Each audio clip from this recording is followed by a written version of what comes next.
الحمد لله نحمده ونستعينه ونستغفره ونؤمن به ونتوكل عليه ونعوذ بالله من شرور أنفسنا ومن سيئات أعمالنا من يهده الله فلا مضل له ومن يضلله فلا هادي له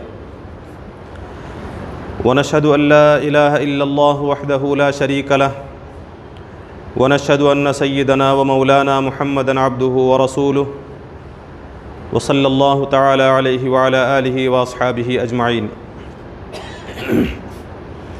أما بعد فإن أصدق الحديث كتاب الله وخير الهدي هدي محمد صلى الله عليه وسلم وشر الأمور محدثاتها وكل محدثة بدعة وكل بدعة ضلالة وكل ضلالة في النار.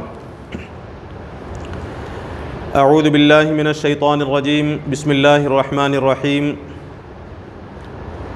یا ایہا الذین آمنوا انفقوا من طیبات ما کسبتم ومما اخرجنا لکم من الارض ولا تیمموا الخبیث منہ تنفقون ولستم بآخذیہ الا ان تغمضوا فیہ واعلموا ان اللہ غنی حمید. رب اشرح لي صدري ويسر لي أمري واحلل عقدة من لساني يفقهوا قولي سبحانك لا علم لنا إلا ما علمتنا إنك أنت العليم الحكيم. قابل احترام معزز بزرگوں، محترم نوجوان دوستوں اور بھائیوں،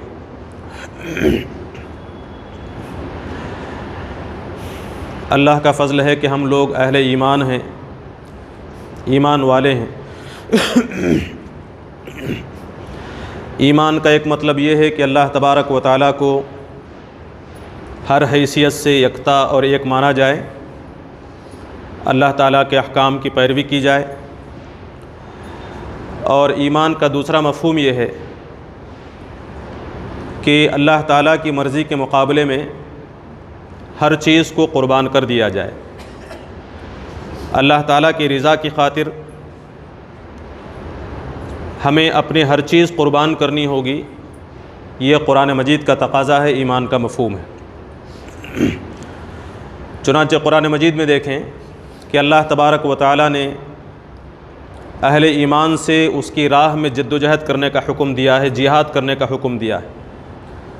اور جہاد کے الفاظ استعمال کرتے ہوئے اللہ تبارک و تعالیٰ نے انسان کی اپنی جانوں کا بھی ذکر کیا ہے اور اس کے اپنے مال کا بھی ذکر کیا ہے. وجاہدوا باموالکم وانفسکم، کہ تم اللہ تعالیٰ کی راہ میں اپنی جانوں سے بھی لڑو اور اپنے اموال سے بھی لڑو، اپنے مال سے بھی لڑو. جانوں سے مراد انسان کا اپنا وجود ہے، اس کی اپنی صلاحیتیں ہیں، اس کی جوانی ہے. اور اموال سے مراد اس کا اپنا مال بھی ہے، اور اس کے علاوہ جتنی چیزیں اللہ تبارک و تعالیٰ نے اسے دے رکھی ہیں وہ ساری چیزیں اس میں شامل ہیں. اور اس کے ذریعے سے اللہ تبارک و تعالیٰ فرماتا ہے کہ اس جان اور مال کو تمہیں میری راہ میں صرف کرنا ہے، میری راہ میں قربان کرنا ہے.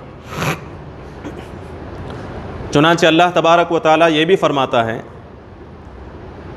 کہ ان چیزوں سے محبت، دنیا سے محبت، اپنی جان اور اپنے جسم سے محبت اور اموال سے محبت، یہ اکثر و بیشتر اللہ تبارک و تعالیٰ کی رضا کی راہ میں رکاوٹ بن جاتے ہیں. انسان جتنا دنیا سے محبت کرے گا اتنی ہی اللہ تعالیٰ سے محبت اس کی کم ہوگی. جتنا مال سے محبت کرے گا اتنا وہ اللہ تعالیٰ کے راہ میں جان اور مال کی قربانیاں نہیں دے سکے گا. اسی لیے اللہ تبارک و تعالیٰ زکوٰۃ کے ذریعے سے، انفاق کے ذریعے سے ہمارے دلوں سے مال کی محبت کو کم کرتا ہے، تاکہ ہم اللہ تعالیٰ کے دیے ہوئے مال کو اللہ کی رضا کی خاطر، بلکہ سب سے بڑھ کر اپنی آخرت کی خاطر ہم اللہ تعالیٰ کی راہ میں قربان کریں، اللہ تعالیٰ کی راہ میں صرف کریں. آخرت کی کامیابی ظاہر سی بات ہے کہ صرف اہل خیر حضرات کے لیے نہیں ہے. ایسا نہیں کہ صرف مالدار حضرات کو چاہیے آخرت کی کامیابی، بلکہ ہم میں سے ہر شخص یہ چاہتا ہے، یہ تمنا کرتا ہے کہ ہم آخرت میں اللہ تعالیٰ کی رضا حاصل کر سکیں، اخروی کامیابی حاصل کر سکیں. چنانچہ اللہ تبارک و تعالیٰ نے مال خرچ کرنے کا جو حکم دیا ہے وہ صرف اہل خیر کو نہیں دیا ہے. ایسا نہیں کہ صرف مالداروں کو اللہ تعالیٰ نے انفاق کا حکم دیا۔ ہم میں سے بعض لوگ یہ سمجھتے ہیں کہ اللہ کی راہ میں مال خرچ کرنے کا جو حکم ہے، انفاق کا جو حکم ہے، صدقہ اور خیرات کا جو حکم ہے، وہ صرف مالداروں کے لیے ہے۔ نہیں، ایسا نہیں ہے۔ قرآن مجید میں آپ دیکھیں اللہ تبارک و تعالیٰ نے فرمایا کہ تمہارے پاس مال کم ہو یا زیادہ ہو، تمہیں اللہ تعالیٰ کی راہ میں انفاق کرنا چاہیے۔ کتنا کرنا چاہیے اس کی وضاحت آپ کے سامنے کی گئی۔ جتنی آپ کے پاس طاقت ہے، جتنی آپ کی حیثیت ہے، اتنا تم اللہ تعالیٰ کے راہ میں انفاق کرو، خرچ کرو۔ اگر تمہارے پاس کچھ نہیں ہے، اللہ تعالیٰ نے فرمایا کہ کوئی حرج نہیں۔ جس کے پاس کچھ ہے ہی نہیں دینے کے لیے، ایسے لوگوں سے کوئی شکایت نہیں ہے، ایسے لوگوں پر کوئی ظلم نہیں۔ قرآن مجید میں اللہ تبارک و تعالیٰ نے سورہ توبہ میں فرمایا ہے کہ لیس علی الضعفاء ولا علی المرضى، جو لوگ کمزور ہیں یا پھر جو لوگ بیمار ہیں، میدان جہاد میں شریک نہیں ہو سکتے، یا پھر ولا علی الذین لا یجدون ما ينفقون، اور ان لوگوں پر جو اللہ کی راہ میں خرچ کرنے کے لیے کچھ بھی نہیں پاتے ہیں، ان کے اوپر کوئی حرج نہیں ہے، ان کے اوپر کوئی الزام نہیں۔ یعنی جس کے پاس کچھ نہیں ہے اس سے تو کوئی شکایت نہیں ہے، لیکن جس کے پاس تھوڑا بہت ہے، اللہ نے فرمایا کہ اعدت للمتقین الذین ينفقون فی السراء والضراء، مال چاہے کم ہو یا زیادہ ہو، اپنی استطاعت کے بقدر اللہ تعالیٰ کی راہ میں خرچ کرنے والے ہی متقی ہیں، اللہ تعالیٰ کی راہ میں صرف کرنے والے اہل ایمان۔ اس لیے فرماتا ہے کہ جو لوگ تنگی کی حالت میں بھی خرچ کرتے ہیں اور خوشحالی کی حالت میں بھی خرچ کرتے ہیں، وہ لوگ اللہ تعالیٰ کی نگاہ میں متقی کہلانے کے مستحق ہیں۔ بہرحال اللہ تعالیٰ کا حکم ہے کہ اللہ کی راہ میں مال صرف کیا جائے، اور ہم اللہ کی رضا کے لیے اس حکم پر عمل کرتے ہوئے اللہ کے دیے ہوئے مال کو خدا کی راہ میں صرف کرتے ہیں۔ کیوں صرف کرتے ہیں؟ ہم یہ چاہتے ہیں کہ ہم نے جو مال صرف کیا ہے، ہم نے جو صدقہ کیا ہے، ہم نے جو انفاق کیا ہے، ہم نے جو اللہ تعالیٰ کی راہ میں خدا کی مرضی کی خوشنودی، اس کی خوشنودی حاصل کرنے کے لیے مال دیا ہے، ہم چاہتے ہیں کہ وہ مال اللہ کی بارگاہ میں قبول ہو جائے۔ ہم چاہتے ہیں کہ یہ ہماری آخرت کے لیے نیکی بن جائے، ہماری آخرت کے لیے ذخیرہ بن جائے۔ جس وقت ایک ایک نیکی کا آدمی محتاج ہوگا، اس وقت یہ ہماری نیکیاں، ہمارا یہ مال ہمارے آخرت میں کام آ سکے، اس لیے ہم اللہ کی راہ میں صرف کرتے ہیں۔ لیکن اللہ تبارک و تعالیٰ نے قرآن مجید کی تعلیمات کے ذریعے سے یہ بتایا ہے کہ کئی مرتبہ ایسا ہوتا ہے کہ انسان اللہ کی راہ میں اللہ کا دیا ہوا مال صرف کرتا ہے، لیکن اس کے باوجود اس کا مال ضائع ہو جاتا ہے۔ مال دیتا ہے لیکن آخرت میں وہ مال نیکی کی شکل میں نہیں آ سکتا۔ وہ کیا چیزیں ہیں اسے ہم سمجھنے کی کوشش کریں۔ اللہ تعالیٰ نے یہ نہیں فرمایا کہ تم مال خرچ کرو، مال چاہے جیسا ہو، جیسا چاہے مال ویسا خرچ کر دو، نہیں، بلکہ اللہ تبارک و تعالیٰ نے فرمایا کہ تم اگر نیکی کو حاصل کرنا چاہتے ہو تو تمہیں ایسا مال اللہ کی راہ میں صرف کرنا چاہیے جو مال تمہیں محبوب ہو، تمہیں پسند ہو۔ جس مال سے تمہیں محبت ہی نہیں، جو مال تمہیں محبوب ہی نہیں ہے، اللہ نے فرمایا کہ اس مال کو خرچ کر کے تم نیکی حاصل نہیں کر سکتے۔ قرآن مجید میں 4 پارے کی پہلی آیت آپ اٹھائیں، اللہ تعالیٰ نے فرمایا کہ لن تنالوا البر حتى تنفقوا مما تحبون، کہ تم لوگ نیکی کو نہیں پا سکتے، نہیں بلکہ ہرگز نہیں پا سکتے۔ لن تنالوا البر، تم لوگ نیکی کو ہرگز نہیں پا سکتے، کب تک؟ حتی تنفقوا مما تحبون، یہاں تک کہ تم اس مال کو خرچ نہ کرو جو تمہیں بہت زیادہ محبوب، اللہ کی راہ میں تم دے رہے ہو، کسی انسان کی راہ میں ایسے ہی نہیں۔ خدا کو خوش کرنے کے لیے تم جو کچھ دے رہے ہو، وہ گھٹیا ہو، وہ حقیر ہو، وہ محبوب نہ ہو، تمہیں پسند نہ ہو، اس مال کو تم خدا کے لیے وقف کرو، خدا کو تحفے میں دینا چاہتے ہو، نہیں، ایسا مال مقبول نہیں ہو سکتا۔ لن تنالوا، تم نہیں پا سکتے البر، نیکی کو، حتی تنفقوا مما تحبون، یہاں تک کہ تم اس چیز کو خرچ نہ کرو جو تمہیں بہت محبوب ہے۔ غریبوں کے لیے کپڑے مانگے جاتے ہیں، ہم اپنے گھروں سے کپڑے نکالتے ہیں۔ بعض لوگوں کو یہ دیکھا گیا کہ ایسے کپڑے جسے ہم پہننے کے لیے تیار نہیں، پھٹے ہوئے کپڑے، پرانے کپڑے، گلے سڑے کپڑے، ایسے کپڑے ہم خدا کی راہ میں دینا چاہتے ہیں۔ کیا ان کپڑوں کو ہم پہننے کے لیے تیار نہیں؟ جب ہم خود ان کپڑوں کو پہننے کے لیے تیار نہیں ہیں، وہ کپڑے ہمیں محبوب نہیں ہیں، تو اسے کیوں خدا کی راہ میں دیا جا رہا؟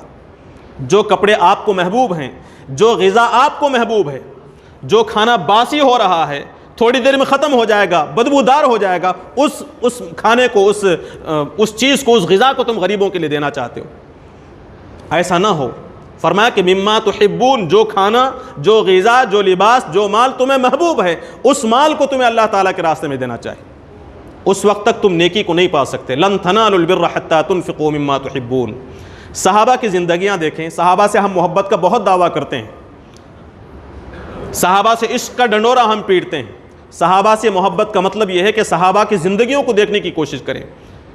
جب کوئی آیت نازل ہوتی تھی تو اس آیت کے مصداق بننے کے لیے, اس آیت پر عمل کرنے کے لیے اللہ کے نبی صلی اللہ علیہ وسلم کے سامنے پہنچ جایا کرتے تھے. جب یہ آیت نازل ہوئی لن تنالوا البر حتى تنفقوا مما تحبون, تو حضرت انس بن مالک رضی اللہ عنہ فرماتے ہیں کہ مدینے میں سب سے مالدار انصاری تھے حضرت ابو طلحہ رضی اللہ عنہ.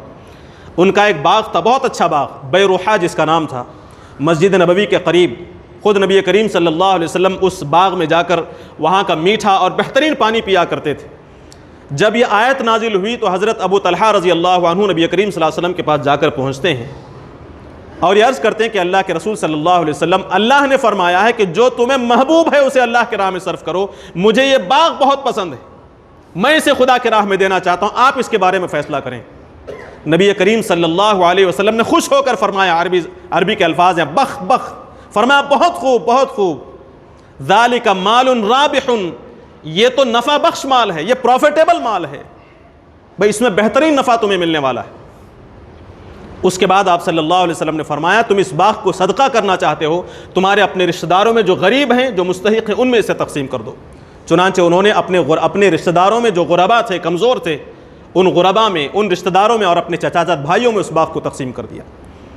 حضرت عمر ابن خطاب رضی اللہ عنہ آتے ہیں اور عرض کرتے ہیں کہ اللہ کے رسول صلی اللہ علیہ وسلم, خیبر کی جنگ کے بعد مجھے خیبر سے جو حصہ ملا ہے اتنا بہترین حصہ کبھی مجھے نہیں ملا. آپ بتائیں میں اس کے بارے میں کیا کروں, اسے کیا کروں, آپ بتائیں. یعنی اس آیت کی روشنی میں پوچھا کہ میں اسے صدقہ دینا چاہتا ہوں. اللہ کے نبی صلی اللہ علیہ وسلم نے فرمایا کہ اس کے اصل کو باقی رکھو, ثبت الاصل وسبل الثمرہ, اور اس کی جو فصل ہے اسے تم اللہ تعالیٰ کے راہ میں صرف کر دو, صدقہ کر دو. باغ رکھنے دیا اور اس کی ساری فصل کو اللہ تعالیٰ کے راہ میں وقف کر دیا, قربان کر دیا. تو یہ آیت اللہ تبارک و تعالیٰ کی یہ بتاتی ہے کہ اللہ کے راہ میں بہترین مال صرف کرنے کی کوشش کرنی چاہیے. ایسا مال خرچ کیا جائے جو تمہیں محبوب ہو.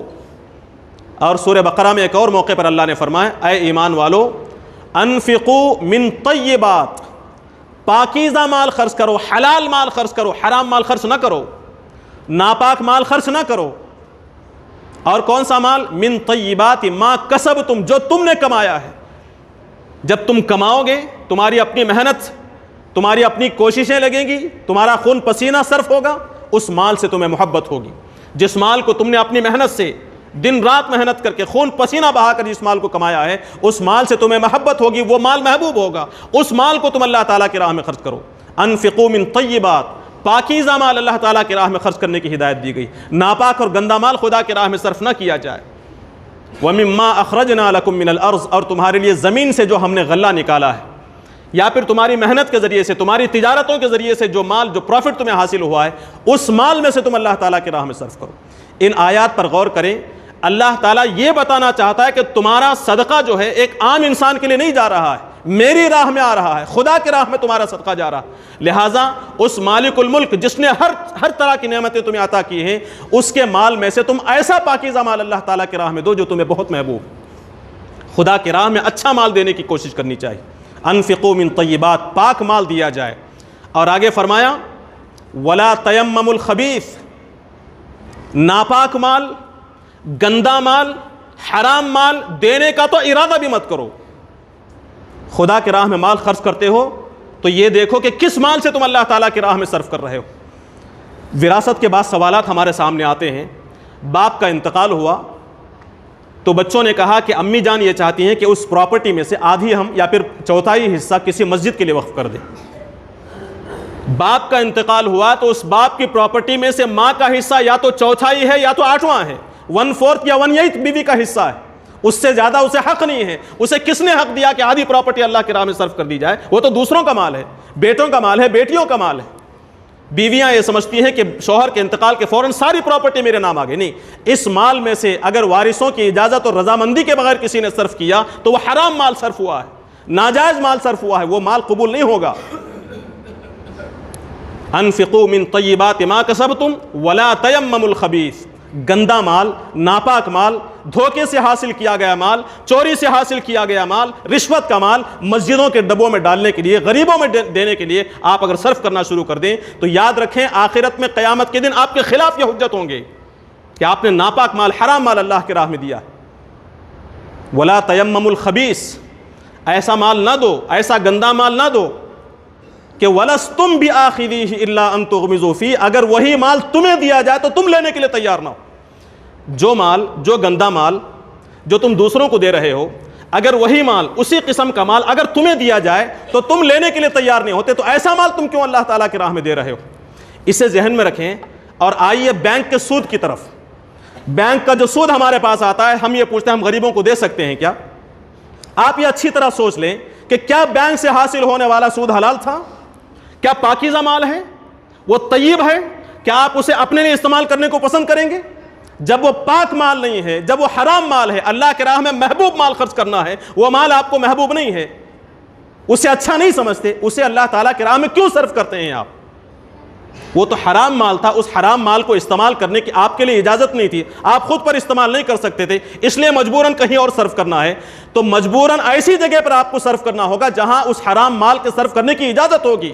ہر جگہ صرف کرنے کی اجازت نہیں ہے اس سود کے مال کو، اس حرام مال کو. آپ کے پاس کوئی مستحق آتا ہے، کوئی غریب آتا ہے، تو آپ اپنے حلال مال سے پہلے اس کی ضرورت کو پورا کریں.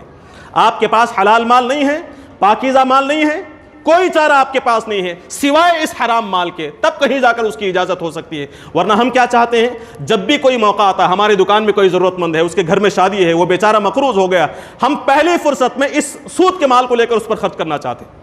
نہیں، آپ کے پاس حلال مال موجود ہے، پاکیزہ مال موجود ہے، تو پہلے سب سے پہلے اپنے اس حلال مال سے اس کی ضرورت کو پورا کرنے کی کوشش کریں گے.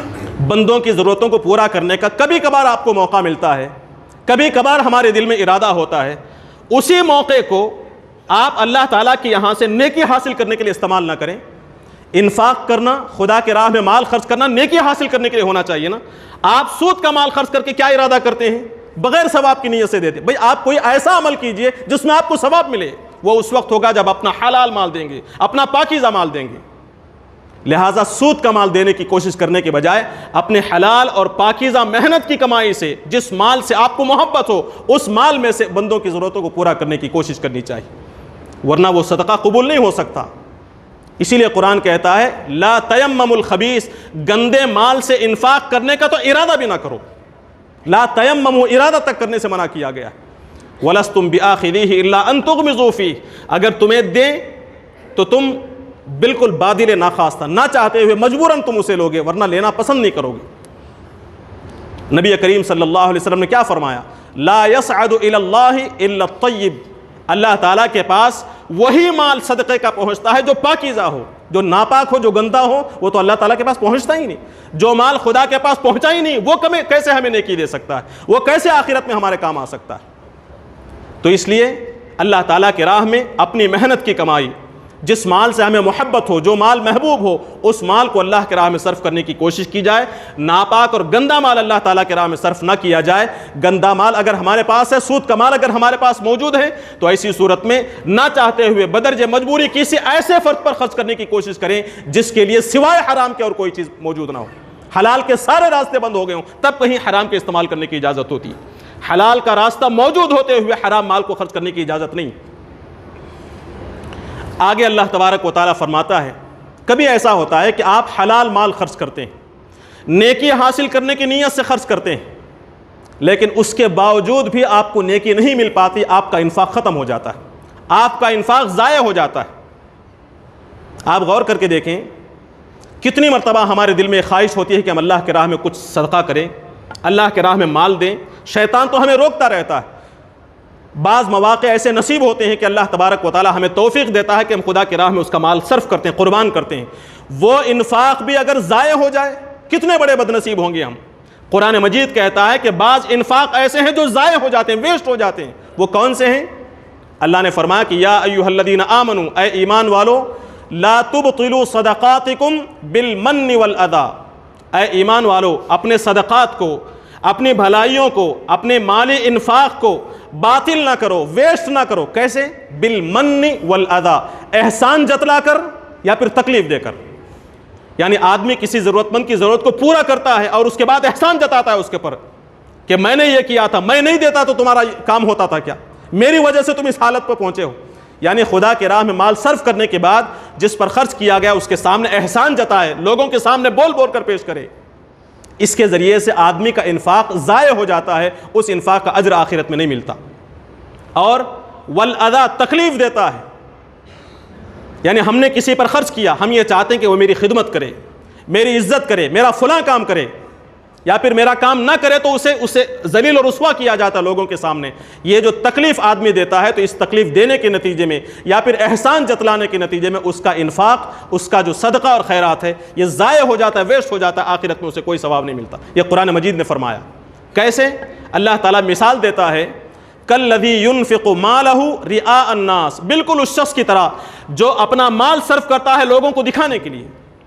ہم اچھی طرح جانتے ہیں جو لوگوں کو دکھانے کے لیے کوئی عمل کرتا ہے اس کا عمل ضائع ہو جاتا ہے۔ مال خرچ کیا لیکن وہ چاہتا ہے کہ لوگ مجھے دیکھیں، یعنی اس نے احسان بھی نہیں جتایا، وہ تکلیف بھی نہیں دے رہا ہے، بہت اچھی اپنے پاکیزہ مال میں سے دے رہا ہے، حلال کمائی سے دے رہا ہے، لیکن دینے کے بعد وہ چاہتا ہے کہ میرا چرچا ہو، میں نے انفاق کیا ہے، میں نے اتنی رقم دی ہے، میں نے اس کی ضرورتوں کو پورا کیا ہے، اس کا چرچا ہو، اخبار میں آئے، یا پھر یہ لوگوں کے سامنے میرا ذکر کرے، میری سخاوت کا، میری دریا دلی کا تذکرہ کرے۔ یہ جو نیت ہے، اس نیت سے آدمی جب دیتا ہے تو کالذی ينفق مالہ رئاء الناس، بالکل اس شخص کی طرح جو لوگوں کو دکھانے کے لیے مال خرچ کرتا ہے اس کا مال ضائع ہو جاتا ہے۔ اور ولا یؤمن باللہ والیوم الآخر، جو شخص اللہ پر ایمان نہیں رکھتا اور آخرت پر ایمان نہیں رکھتا، وہ شخص جب صدقہ اور خیرات کرے، یعنی کافر اگر صدقہ اور خیرات کرتا ہے تو اس کا آخرت میں اجر نہیں ہے۔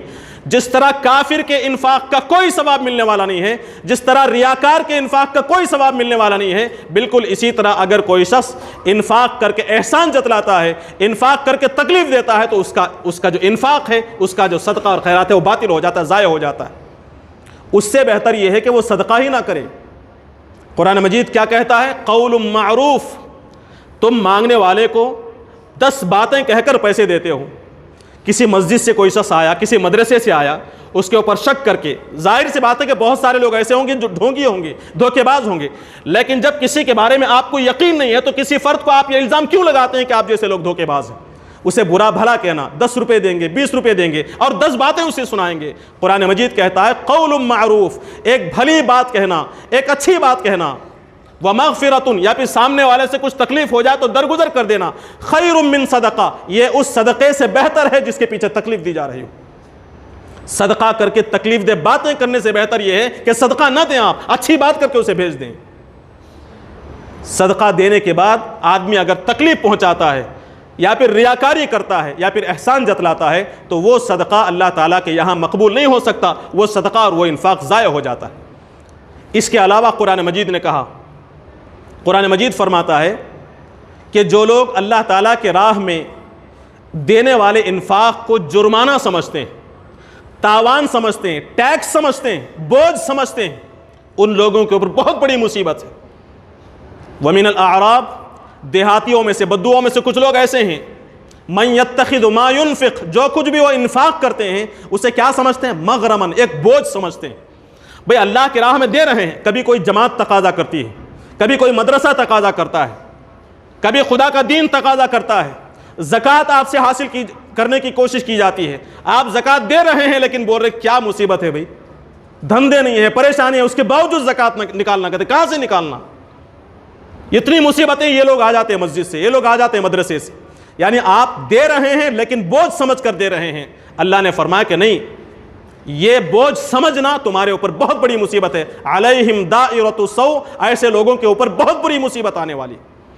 اللہ کی راہ میں جب تم دیتے ہو تو اسے بوجھ سمجھ کر نہ دو، تاوان سمجھ کر نہ دو، خوش دلی سے دو۔ اگر آپ کو بوجھ محسوس ہو رہا ہے تو نہ دو، بوجھ سمجھنا جائز نہیں۔ اور جو کچھ تم دے رہے ہو کس کے لیے؟ یہ تو تمہارے خود اپنے لیے ہے، دنیا میں بھی بھلا ہوگا۔ فوائد میں نے آپ کے سامنے گنوائے، گناہوں کی مغفرت، مال میں اضافہ، خدا کے قرب کا ذریعہ، معافی کا ذریعہ، اس کے باوجود اسے ہم بوجھ سمجھیں۔ اللہ کے دیے ہوئے مال میں سے، اپنے مال میں سے نہیں، اللہ نے دیا ہے اور اللہ تعالیٰ کہتا ہے کہ کچھ اس راستے میں صرف کرو، اسے ہم بوجھ سمجھتے ہیں۔ تو اللہ تبارک و تعالیٰ فرماتا ہے علیہم دائرۃ السوء، ایسے لوگوں پر بڑی تباہی آنے والی، بہت بری مصیبت آنے والی ہے۔ بہرحال محترم حاضرین کرام، محض اللہ تعالیٰ کے راہ میں مال خرچ کرنے کی بات نہیں ہے، بلکہ اللہ کے راہ میں پاکیزہ مال خرچ کرنے کی بات کہی گئی ہے، محبوب مال خرچ کرنے کی بات کہی گئی ہے۔ ایسا مال جس سے آپ کو محبت ہو، جسے آپ خود بھی لینا چاہتے ہو، ایسا مال اللہ تعالیٰ کے راہ میں صرف کیا جائے۔ ایسا مال اللہ تبارک و تعالیٰ کو بہت محبوب ہے، اور خوش دلی کے ساتھ صرف کیا جائے، بوجھ سمجھ کر نہیں۔ قرآن مجید یہ بھی بتاتا ہے، نبی کریم صلی اللہ علیہ وسلم یہ بھی بتاتے ہیں کہ آپ صدقہ کر رہے ہیں، کبھی ایسا ہوتا ہے کہ صدقے کی اتنی ہی کوانٹٹی ہے لیکن ثواب بہت بڑھ جاتا ہے، وہ صدقہ بہترین صدقہ قرار پاتا ہے۔ 10 روپیہ آپ اللہ کے راہ میں صرف کر رہے ہیں، یہاں آپ نے 10 روپے صرف کیے، ایک اور جگہ صرف کیے، ایک اور جگہ صرف کیے، لیکن تینوں جگہ صرف 10-10 روپیہ آپ نے صرف کیے ہیں، لیکن اس کا مقام بہت اونچا ہے، اس کا مقام بالکل گھٹیا، اس کا مقام بہت کم ہے، اور ایک 10 روپے تو قبول ہی نہیں ہوئے۔ کیوں؟ اس کی وجہ کیا ہے؟ نبی کریم صلی اللہ علیہ وسلم کی تعلیمات یہ بتاتی ہیں کہ ایسا نہیں۔ دیکھیے، ایک بات میں نے آپ کے سامنے عرض کی تھی قرآن مجید کی آیت کی روشنی میں، اللہ نے فرمایا تھا کہ ایک دانہ، ایک روپیہ اگر صرف کیا جاتا ہے تو اس کی مثال ایک دانے کی ہے جو زمین میں بونے کے بعد اس سے 7 بالیں نکلتی ہیں، اور ہر بالی میں 100 دانے ہوتے ہیں، تو ایک صدقے کا ثواب 700 گنا تک بڑھتا ہے۔ یہ جو بات کہی گئی ہے، اس کا مطلب یہ نہیں کہ آدمی جو بھی صدقہ کرے 700 گنا مل جائے گا، ایسی بات نہیں، بلکہ وہ اس کی کیفیت کے اعتبار سے ہے، اس کی نیت کے اعتبار سے۔ اللہ تبارک و تعالیٰ یہ نہیں دیکھتا کہ اس نے کیا دیا ہے، کتنا دیا ہے۔ اللہ تعالیٰ کی بارگاہ میں کوانٹٹی نہیں دیکھی جاتی، بلکہ کیفیت دیکھی جاتی ہے، کوالٹی دیکھی جاتی ہے کہ اس صدقے کی کوالٹی کیا ہے، کیا دیا اور کتنا دیا، یہ دیکھنے کی بجائے کس وقت دیا گیا یہ دیکھا جائے گا، کس وقت دیا گیا ہے، کن حالات میں دیا گیا ہے، دینے والے کے حالات کیا تھے، دین کے تقاضے کیا تھے، کس کیفیت کے ساتھ دیا، کس نیت کے ساتھ دیا ہے۔ اس نیت کے اعتبار سے، ان حالات کے اعتبار سے صدقے کا ثواب 10 گنا سے بڑھتے بڑھتے 700 گنا، بلکہ اس سے زیادہ بڑھتا چلا جاتا ہے۔ اس ثواب کو حاصل کرنے کے لیے، اپنے صدقے کو اونچا صدقہ بنانے کے لیے نبی کریم صلی اللہ علیہ وسلم سے صحابہ یہ سوال کیا کرتے تھے۔ صحابہ نے پوچھا، اے نبی صلی اللہ علیہ وسلم، ای الصدقۃ افضل؟ یہ نہیں پوچھا کہ ہمیں صدقہ کرنا چاہیے یا نہیں کرنا چاہیے، بلکہ فرمایا کہ کون سا صدقہ بہترین۔ یہ تھا صحابہ کا جذبہ، سب سے افضل صدقہ کیا؟ نبی کریم صلی اللہ علیہ وسلم نے جو جواب دیا وہ ہم میں سے ہر ایک کے لیے مشعل راہ ہے۔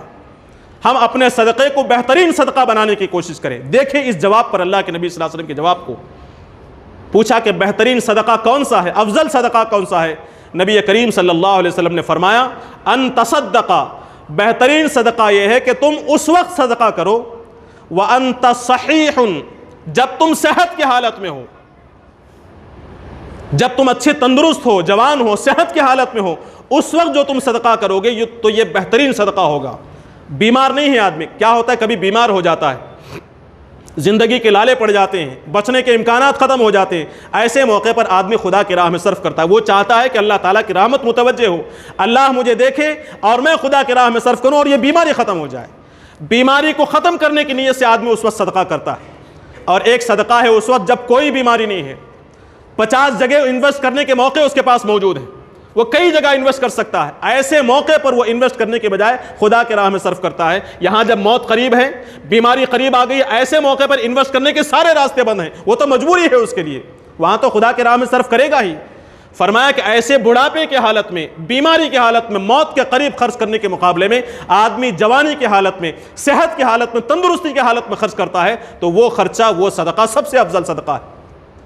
لہٰذا آپ کے کاروبار ترقی پر ہوں، آپ اچھی حالت میں ہوں، اس وقت صدقہ کریں، یہ زیادہ افضل ہے۔ نبی کریم صلی اللہ علیہ وسلم نے ایک موقع پر فرمایا تھا کہ لَأَن يَتَصَدَّقَ الْمَرْءُ فِي حَيَاتِهِ بِدِرْهَمٍ، ایک آدمی اپنی زندگی میں، صحت کی حالت میں 1 درہم صرف کرتا ہے، خَيْرٌ مِّنْ أَن يَتَصَدَّقَ بِمِئَةٍ فِي عِنْدَ مَوْتِهِ، موت کے قریب 100 درہم کرنے سے زیادہ افضل ہے۔ یعنی مرنے کے قریب 100 درہم صرف کرتا ہے اور اچھی حالت میں 1 درہم صرف کرتا ہے تو وہ 1 درہم زیادہ افضل ہے اس 100 درہم کے مقابلے میں۔ کوانٹٹی کے مقابلے میں صرف 1% ہے، لیکن درجے کے اعتبار سے، فضیلت کے اعتبار سے یہ 100 فضیلت والے نہیں ہیں، بلکہ یہ 1 افضل ہے۔ کیوں؟ اس لیے کہ حالت اچھی تھی، اس وقت آدمی صدقہ کرنے کے لیے جلدی آمادہ نہیں ہوتا، یہاں صدقہ کرنے کی نیت ہوتی ہے، وہاں بچانے کی نیت ہوتی۔ ایسے موقع پر جبکہ بچانے کی نیت ہو، اللہ کے راہ میں صرف کرے تو اللہ تبارک و تعالیٰ اس صدقے کو داہنے ہاتھ سے قبول فرماتا ہے۔ فرمایا وَأَنْتَ صَحِيحٌ، جب تم صحت کی حالت میں ہو تو صدقہ سب سے افضل ہے۔ دوسرا لفظ فرمایا وَأَنْتَ شَحِيحٌ، تمہیں مال کی محبت ہو، مال مرغوب ہو، تخشى الفقر، اگر تم مال خرچ کرو گے تو فقر کا ڈر تمہیں لگا رہ جائے، تم غریب ہونے کا ڈر تمہیں ستانے لگے، اگر میں مال خرچ کروں گا تو مال کم ہو جائے گا، وَتَأْمَلُ الْغِنَى، اور مالداری کی امید ہو، تم یہ چاہتے ہو کہ میرے مال میں اضافہ ہو، میں غریب نہ ہوں۔ ایسے موقع پر جبکہ مال سے تمہیں بہت محبت ہو، ایسے موقع پر جب تم مال خرچ کرو گے تو یہ صدقہ افضل صدقہ ہے۔ نبی کریم صلی اللہ علیہ وسلم نے ایک اور موقع پر فرمایا تھا کہ سبق درہم 100,000 درہم، ایک درہم 1,00,000 درہم سے افضل ہو گیا، 1,00,000 درہم سے بڑھ گیا، سبقت لے گیا۔ صحابہ نے پوچھا ایسے کیسے ہو سکتا ہے بھئی 1,00,000 درہم کم ہو جائیں اور 1 درہم زیادہ ہو جائے، کیسے ہوگا؟ نبی کریم صلی اللہ علیہ وسلم فرماتے ہیں کہ ایک شخص ہے جس کے پاس بہت سارا مال ہے، کروڑ پتی ہے، وہ جا کر 1,00,000 روپیہ صرف کرتا ہے اور 1,00,000 کے بعد بقیہ جتنا مال ہے وہ اس کے پاس باقی رہ گیا۔ لیکن دوسرا ایک ایسا شخص ہے جس کے پاس صرف 2 درہم ہیں، اس میں سے 1 درہم اس نے اللہ کے راہ میں صرف کر دیا۔ کروڑ پتی اگر 1,00,000 درہم صرف کرتا ہے وہ کتنا پرسنٹیج ہوا؟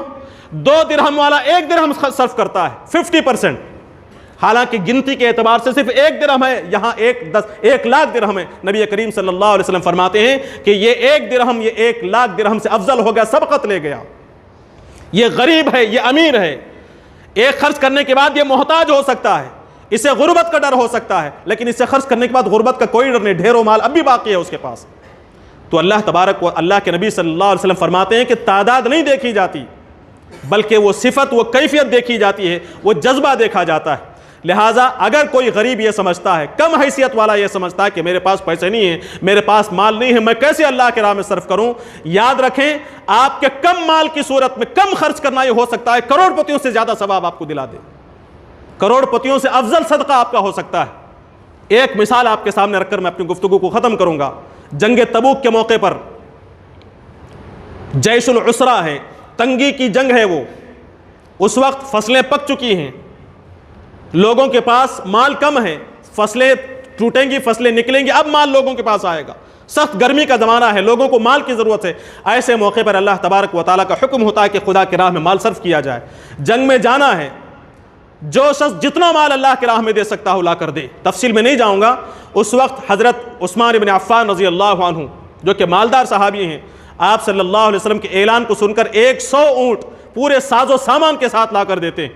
پھر آپ نے ترغیب دی، آپ نے پھر اور 200 اونٹ کا وعدہ کیا، پھر اور ترغیب دی، پھر 300 اونٹ کا وعدہ آپ رضی اللہ عنہ نے کیا۔ حضرت عثمان غنی رضی اللہ عنہ 100 پھر 200 پھر 300 کا اعلان کرتے ہیں۔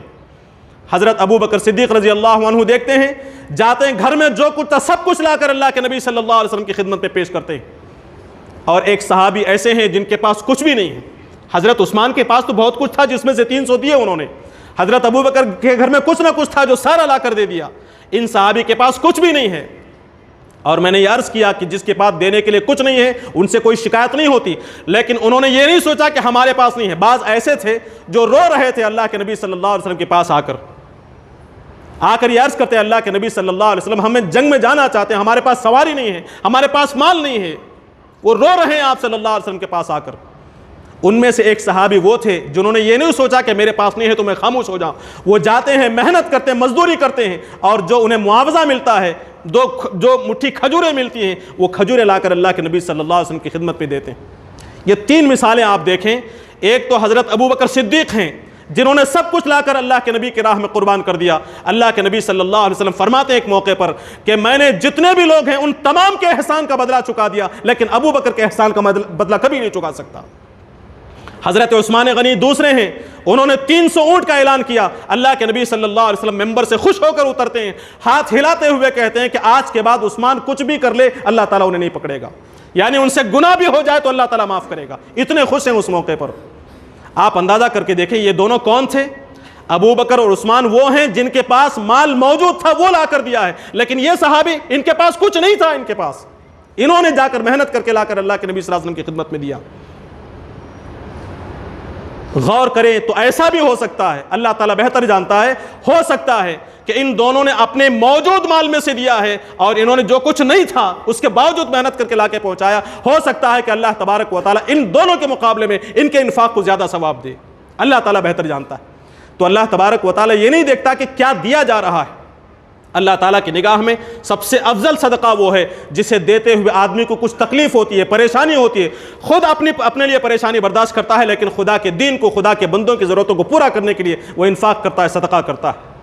آخری بات یہ آپ کے سامنے عرض کروں، یہ جتنا صدقہ اور انفاق ہے یہ اللہ تبارک و تعالیٰ کے یہاں ہمارے اپنے اکاؤنٹ میں جمع ہو رہا ہے، یہ ضائع ہونے والا نہیں۔ نیت اچھی رکھیں، پاک مال دیا جائے، حلال مال دیا جائے، ہر حال میں دیا جائے، چاہے تکلیف ہو اللہ کے راہ میں دیں۔ یہ سارا جتنی تکلیف ہوگی اتنا زیادہ عظیم اجر ہوگا، اتنا زیادہ عظیم صدقہ ہوگا، یہ اللہ تبارک و تعالیٰ کے یہاں ہمارے اکاؤنٹ میں جمع ہوگا۔ اللہ فرماتا ہے کہ یہ تم نے مجھے قرض دیا ہے اور میں یہ قرض تمہیں لوٹاؤں گا۔ صبح کے وقت جب اللہ تعالیٰ آسمان دنیا پر اترتا ہے، آپ نے حدیث سنی ہوگی، اللہ تعالیٰ سوال کرتا ہے کہ کون ہے جو مجھ سے مغفرت کی دعا مانگے میں مغفرت کروں، کون ہے جو مجھ سے سوال کرے میں اسے دوں۔ اس وقت اللہ تبارک و تعالیٰ یہ بھی کہتا ہے کہ کون ہے جو اس ذات کو صدقہ دے، اس ذات کو قرضہ دے جو غریب نہیں ہے، کون ہے جو اس ذات کو صدقہ دے جو غریب نہیں ہے، یعنی اس امیر، اس غنی مالک کو ہم یہ کر رہے ہیں، قرض دے رہے ہیں۔ تو ہمارا یہ جو مال دینا یہ قرض حسنہ ہے۔ اللہ تعالیٰ فرماتا ہے من ذا الذی یقرض اللہ قرضا حسنا، کون ہے تم میں سے جو اللہ تعالیٰ کو قرض حسنہ دے، فیضاعفہ لہ اضعافا کثیرہ، اللہ تبارک و تعالیٰ اس کے لیے کئی گنا اضافہ کر کے، کئی گنا زیادہ کر کے اللہ تبارک و تعالیٰ اسے عطا کرے گا۔ جو مال ہم نے دے دیا ہے وہی مال ہمارا ہے، جو مال ہم نے اب تک نہیں دیا ہے وہ مال ہمارا نہیں ہے۔ اللہ کے نبی صلی اللہ علیہ وسلم نے پوچھا، آپ صلی اللہ علیہ وسلم نے فرمایا کہ لوگ یہ کہتے ہیں، انسان یہ کہتا ہے کہ یہ میرا مال ہے، جو کچھ مال ہمارے پاس موجود ہے، بینک اکاؤنٹ میں جتنا موجود ہے، گھر میں جتنا موجود ہے، اس سارے مال کے بارے میں ہم یہ کہتے ہیں کہ یہ میرا مال ہے، میں اتنے مال کا مالک ہوں۔ اللہ کے نبی صلی اللہ علیہ وسلم نے فرمایا ابن آدم کا مال صرف وہ ہے کہ جو اس نے کھا لیا وہ بوسیدہ ہو گیا، جو اس نے کھا لیا وہ ختم ہو گیا، جو اس نے پہن لیا وہ بوسیدہ ہو گیا، اور جو اس نے صدقہ کر دیا وہ آخرت کے لیے باقی رہ گیا۔ باقی جتنا مال ہے وہ تمہارا نہیں ہے، وہ لوگوں کا ہے، وہ تم لوگوں کے لیے چھوڑ کر جانے والے ہو۔ حضور نے پوچھا کہ تم میں سے کون ایسا ہے جسے اپنا مال زیادہ پسند نہیں ہے بلکہ وارثوں کا مال زیادہ پسند ہے؟ صحابہ نے عرض کیا کہ اللہ کے رسول صلی اللہ علیہ وسلم ایسا کیسے ہو سکتا ہے؟ ہم میں سے ہر شخص کو اپنا مال محبوب ہے، وارثوں کا مال کیوں محبوب ہوگا؟ نبی کریم صلی اللہ علیہ وسلم نے فرمایا جو تم نے آخرت کے لیے بھیج دیا ہے وہ تمہارا مال ہے، جو تم نے نہیں بھیجا وہ کسی اور کا ہے، وہ وارثوں کا ہے، تمہارا نہیں۔ ہم اگر یہ چاہتے ہیں کہ ہمارا مال ہمارا اپنا ہو تو اپنے بچوں کے لیے، اپنے بھائیوں کے لیے 1 سے 2 سے 10 دکانیں کھول کر چھوڑنے کے بجائے، 2 4 گھر بنا کر چھوڑنے کے بجائے اپنی آخرت میں کئی کروڑ کا گھر بنا کر جائیں، یہیں سے اپنی آخرت کے لیے کچھ گھر بنا کر جائیں، کچھ کروڑ ہم اپنے لیے بھی تو رکھیں آخرت میں جنت کے لیے، سارا دنیا کے لیے چھوڑ کر جائیں گے تو یہ عقل مندی نہیں ہے۔ اس لیے اللہ تبارک و تعالیٰ چاہتا ہے کہ دنیا میں جتنی ضرورت ہو اتنا استعمال کریں، بقیہ سارا خدا کے راہ میں صرف کرنے کی کوشش کریں۔ اس کی ضرورت کا احساس اس وقت ہوگا جب آدمی قیامت کے دن کوڑی کا محتاج ہوگا۔ اللہ سے دعا ہے کہ اللہ تبارک و تعالی ہم تمام کے دل میں انفاق کا بہترین جذبہ پیدا فرمائے، ہر حال میں، چاہے ہم خوشحال ہوں چاہے ہم تنگحال ہوں، اللہ تبارک و تعالی ہمیں اس کی راہ میں صدقے کی، انفاق کی توفیق اللہ تبارک و تعالی ہمیں نصیب فرمائے، اور افضل صدقہ، بہترین صدقے کو اختیار کرنے کے اللہ تبارک و تعالی توفیق عطا فرمائے۔ اپنی محنت کی اور پاکیزہ کمائی میں سے، طیبات میں سے، حلال مال میں سے اللہ تبارک و تعالی کی راہ میں قربان کرنے کے اللہ تعالی توفیق عطا فرمائے۔ حرام مال سے، مشکوک مال سے، ناپاک مال سے اللہ تبارک و تعالی ہم تمام کی حفاظت فرمائے، اور اس مال کو ہماری دنیا کی خیر کا، دنیا کی بھلائی کا اور اخروی نجات کا اللہ تبارک و تعالی ذریعہ بنائے۔ بارک اللہ لنا ولکم فی القرآن العظیم ونفعنا وإیاکم بالآیات والذکر الحکیم، انہ تعالی جواد کریم ملک بر رؤوف الرحیم۔